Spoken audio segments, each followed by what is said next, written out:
mangyayari pagkatapos na matapos ang birthday ni Dave o ni Lordy Biel. Ang totoo niyan, bago magsimula ang birthday ni Dave, medyo na-excite ako.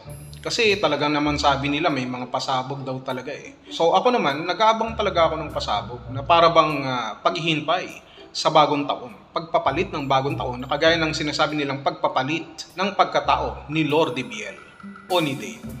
Kaya nga marami ang nag-aabang. Kahit hindi sila nanood, marami pa rin ang nag-aabang. Nagkataon nga na yung mga nanood dun sa live, malamang mga basher pa rin yun. Buti na lang hindi umabot halos ng 1,000 sa atin pong pagkakaalam. So ngayon, ang sinasabi nga nila ay binabash daw si Dave, which is hindi naman talaga si Dave. Ang nababash dito, yung talagang mga nag-handle, yung mga ninong na humahawak ngayon kay Dave. Ang dami kasi nilang sinabi no, na kesyo na ganito, magiging bongacious daw talaga ang birthday ni Dave, yung nakalipas na birthday. At meron pang sinasabi na ABS-CBN. Hindi ko alam kung bakit may kasamang ABS-CBN pa na coverage ba yan. O kung ano man, baka naman yung sinasabi nyong ABS-CBN stands for Alak, Babae, Sugal, Cabaret, Beer House, Nightclub. ABS-CBN. Ulitin natin. Alak, Babae, Sugal, Cabaret, Beer House, Nightclub. ABS-CBN. Baka naman yun ang gusto nyong mangyari. Huwag naman. Alam natin na umiinom sila Dave at si Luis nung sila ay nakuhanan ng CCTV at nakikita na lumalabas ng alas 9 ng gabi at umuwi ng alas 12 ng gabi na mag-uumaga na, hindi naman ibig sabihin no, na hahayaan nyo na, no, na mag-ABS-CBN totally itong si Dave. Huwag naman ganun. Huwag naman ganun. Magkaroon naman kayo ng konting concern dun sa bata. No, wag niyong masyadong pasakitan sila Tatay Tekram, ang Manalastas family.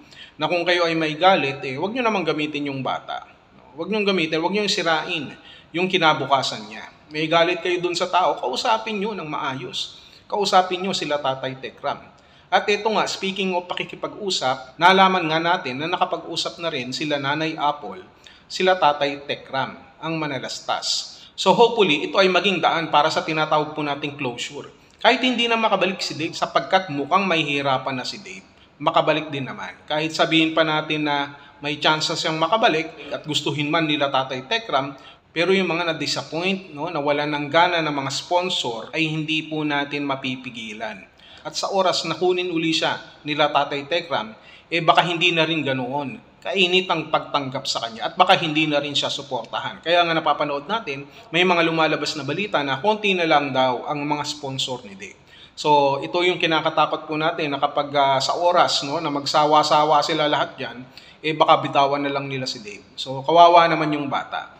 Hanggat maaari, itong pag-uusap nila Nanay Apple, nila Tatay Tekram, magbigay ng daan para sa pagkakaayos, closure, at the same time na wala nang makikialam, no, na wala nang kung ano man na paninira o pagmamanipula ang mangyari. At na kesyo may ilalabas na ganito, may ilalabas na ganyan. No, ang dami niyong gustong ilabas. So pag nagkataon na labasan pala ang gusto niyo baka mamaya yung sinasabi niyo na paghihigpit mayroon naman palang rason. Anong rason? Ano pa? Di yung ingatan sila Dave, sila Luis sa oras ng gabi. Kalaliman ng gabi na wag nang uminom. Wag nang maglasing. Doon nga sa CCTV camera, no, gaya ng ating pong thumbnail, baka mamaya kapag hindi nagkasundo yan at maiba doon sa usapan, baka mapilitan sila Tatay Tekram, sila Tek Jun, sila Tek Poren, na ilabas yung CCTV ng video na kung saan tumatakas sila Dave, sila Luis, na kanila pong dala-dala ang mga motor na akay palabas ng bahay para hindi makapag-ingay. Napaka mabubuting bata sapagkat ayaw nilang maingayan yung mga natutulog na habang tinatakas po nila ang motor. So, ito ang aabangan natin. Kapag nagkataon, kung gusto nyo magkalabasan, willing din tayo na malaman at mapanood kung ano po yung mga nilalaman ng CCTV patungkol kila Dave at kila Luis. Sa oras na kinailangan ng ilabas ang CCTV. Pero hanggat maaari, okay lang naman na hindi na natin pa yan antayin o hindi na natin pang naisin na mapanood. Sapagkat kung ang kapalit naman ay kaayusan, pagkakasundo, katahimikan without Dave returning to Manalastas family, okay na rin po tayo doon. Sana magpakatotoo na lang po tayo sa atin pong mga sarili na kung gusto ninyong kupkupin si Dave, ito ay walang halong paghihiganti, walang halong pansariling interes, at mas walang halong kakaiba, at tunay na pagbabago. Hindi lamang basta na binago nyo ang pangalan ni Dave papunta sa Lord DBL, dapat yung pagbabago na tunay, yung pagbabago ng buhay. At naisip ko rin, bakit kaya Lord DBL ang pinangalan sa kanya? So ngayon, siguro naiintindihan ko na baka naman Lord DBL.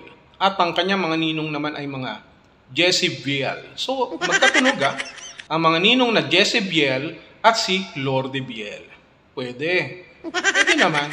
So yun lang naman ang masasabi ko. Ano gusto nyo? Magkalabasan pa ba o ilalabas na nila Tatay Tekram ang CCTV ng video nila Dave at Luis? Ayaw nyo? Wag na.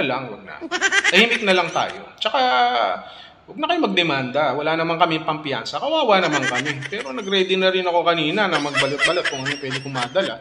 Pero hindi naman ako ang kalaban nyo. Yung kalaban nyo yung mga, sila Japina, sila Ascalupet, sila Bopil, Kuya Julay. Hindi pala kasali si Kuya Julay, sila Kuya Mil, no? Sino yung mga nandiyan dyan. Basta, marami sila. Hindi ako kasali.